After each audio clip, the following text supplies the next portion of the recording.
Bonjour tout le monde, après le fantastique Mr. Fox, le nouveau film d'animation de Wes Anderson est arrivé, il s'appelle L'île aux chiens. L'histoire se passe dans un Japon fictif, la ville fictive de Megazaki est soumise à une épidémie de grippe canine, et pour éviter que ça ne se répande trop et que ça puisse causer des soucis de santé avec la population, la ville et son maire, le maire Kobayashi, décide d'exiler quasi tous les chiens sur une île qui est proche du Japon et sur laquelle traditionnellement ils déversent tout leur détritus. Donc c'est une île dans laquelle plus personne ne vit et dans laquelle ils décident donc d'envoyer ces chiens pour mourir, grosso modo. Un jour, le fils adoptif du maire Kobayashi, Atari, va décider de se rendre sur l'île aux chiens pour retrouver Spot, son chien, qui a été le premier, étant donné que c'était le chien de la famille du maire, le premier à être exilé sur cette île à titre d'exemple, et il va essayer de le retrouver pour pouvoir le ramener et le sauver et le soigner.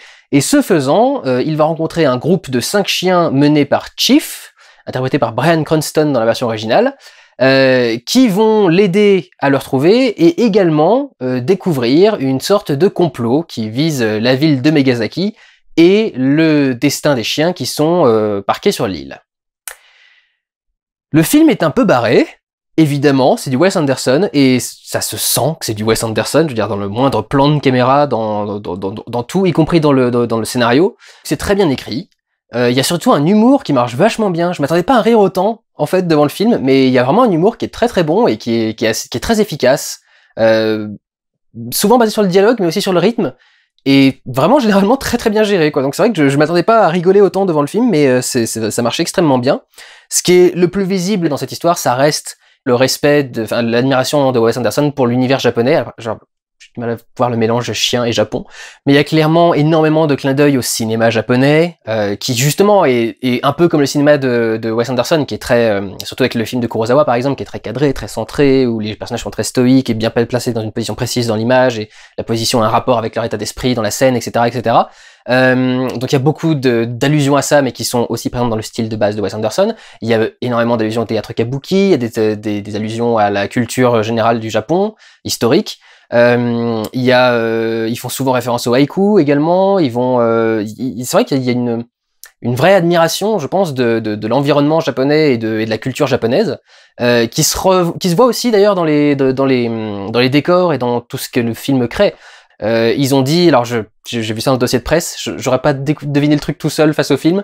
Ils sont inspirés en partie des films de kaiju, qui beaucoup se tournent dans des décors en carton-pâte, etc., etc. Et donc souvent il faut donner des versions un petit peu fantasmées ou un petit peu étranges des environnements japonais pour que ça puisse passer. Et effectivement, ça se sent, on sent ces espèces de petits d'environnements stylisés, avec la ville qui est juste des petits cubes qui dépassent par-ci par-là, et en même temps t'as un gros mont qui est juste au-dessus et qui est bien visible et qui va beaucoup trop loin, et un petit océan de brume et de machin pour te montrer que c'est un peu au loin. Enfin, c'est vrai que la stylisation se ressent du coup assez bien dans le film et dans beaucoup d'éléments du film. Les petits décors et petits environnements qu'ils ont fait pour chaque scène sont vraiment très beaux et très intéressants. Il y a un décor que je trouve assez joli en particulier. Ils sont dans une montagne de bouteilles de saké et chacune a une couleur différente. Et à l'intérieur de la pièce, ils sont, alors pas tout le temps, mais dans certains plans, ils sont filmés en ombre chinoise. Donc on a les personnages qui sont en ombre chinoise très nette, très unis, noir, entièrement noir dessiné, avec au fond ce patchwork de couleurs, qui laisse passer la lumière également, et qui donc fait quelque chose de vraiment très coloré et de très intéressant dans le design du décor. Ça rend vraiment le truc assez joli. Comme c'est du Wes Anderson, il y a aussi également beaucoup de mécanismes et des petits objets qui créent des réactions de cause à effet, et des chaînes de réaction et de montage. Donc il y a beaucoup comme c'est un endroit où on déverse plein de détritus, tout ce genre-là, il y a beaucoup de poulies et de trucs qui tournent, et de petits chariots pour t'amener d'un endroit à un autre, et de machins genre-là. Donc vraiment, ça respire le Wes Anderson, et c'est vachement intéressant, et donc ça respire le Wes Anderson, et également la culture japonaise. Si vous avez aimé la culture japonaise, je pense que vous allez kiffer. Y compris au niveau de la musique. Une musique très intéressante, qui utilise beaucoup les tambours japonais, et une musique qui marche vachement bien, et qui est donc la bonne composition de musique annuelle d'Alexandre Desplat. Puisque c'est Alexandre Desplat qui a fait la musique de ce film, qui je crois fait la musique de pas mal de Wes Anderson. Il me semble que c'est devenu un peu son compositeur attitré depuis Moonrise Kingdom, il me semble. Et c'est vrai que pour le coup, pour une fois, Alexandre Desplat a fait du bon travail. Je déteste Alexandre Desplat la plupart du temps, ce qu'il fait est pas intéressant du tout. Là, pour le coup, il y a une vraie personnalité dans cette musique, tu la sens, tu la ressens, et elle a ces sons japonais qui vont donner une particularité, une identité propre, qui rend vachement bien, encore une fois. Donc, surpris, mais ouais, pour une fois, une bonne bande-son d'Alexandre Desplat, donc que demande le peuple? Honnêtement, c'est compliqué d'en parler, parce que en parler, ce serait juste raconter plus de scénarios, et vous savez déjà comment c'est réalisé, parce que c'est Wes Anderson, et c'est un réalisateur qui est extrêmement codifié, donc j'ai pas 36 trucs à déblatérer là-dessus, je vais pas vous dévoiler le scénario non plus.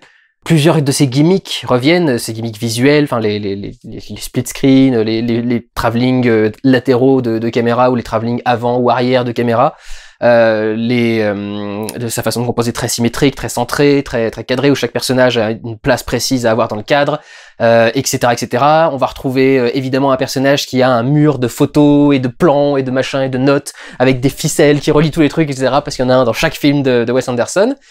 Donc c'est du Wes Anderson en animation avec des animaux qui parlent dans un Japon fictif. Donc et c'est plutôt intéressant parce que le film met énormément l'accent, et ça va être utilisé dans le cadre également, sur le côté multi-ethnique, multilinguiste du film. Tout ce qui apparaît à l'écran apparaît aussi bien en japonais qu'en anglais. Et au début du film, il y a une phrase qui dit « Les aboiements ont été traduits en anglais pour que vous puissiez comprendre le film, etc. » Donc, il y a vraiment un énorme aspect du film qui tourne autour de ça, et il y a énormément de scènes dans le film qui sont en japonais sans sous-titres. Et qui ne seront jamais sous-titrés. On va pas revoir la scène plus tard avec un personnage qui va dire « En fait, à ce moment-là, il disait ça, ça et ça et ça. » Il y a aucun sous-titre. Donc, ça te force à essayer de comprendre ce que dit le personnage sans avoir la réponse, et du coup ça te force à te concentrer sur le film plutôt que sur le sous-titre. C'est clairement un très bon film, pour tous les âges, enfants, adultes, je pense que tout le monde a quelque chose à prendre devant ce film. Très bien fait et très joli, donc une animation très sympathique qui joue un petit peu sur le côté saccadé, mais qui rend très très bien. En revanche, il y a un truc que j'ai légitimement pas compris, c'est pourquoi est-ce que Atari est obsédé par l'idée que Chef lui obéisse. Je sais... Bon, déjà, il a que 12 ans, hein, petit con. Et, genre, il a 4 chiens qui sont dévoués à lui corps et âme, et il est pas content, et il se met à gueuler parce que le 5e chien a décidé de pas s'asseoir quand il lui disait assis. Qu'est-ce que t'en as à foutre? Je ne comprends pas vraiment pourquoi il s'acharne, et ni ce qu'on va vraiment avoir comme leçon avec ce truc-là, en fait. Enfin, la leçon, c'est pour le personnage du chien qui apprend à devenir un chien de compagnie, mais bon... Faut pas rester un solitaire, faut pas rester dans son coin, c'est peut-être ça le message du truc. Mais je trouve que Atari est un petit con, parce que putain, j'ai une île avec 200 chiens qui obéiraient à tout ce que je dis, mais il y a un putain de chien errant qui dit pas ce que je veux, je vais m'énerver, bordel. Bon, pour le reste, vous pouvez foncer dedans les yeux fermés, enfin c'est mieux de les ouvrir, parce que le film est cool, mais vous pouvez vraiment foncer dessus, ce sera un très bon film et vous allez passer un très bon moment. Prenez soin de vous, allez voir des films, ciao!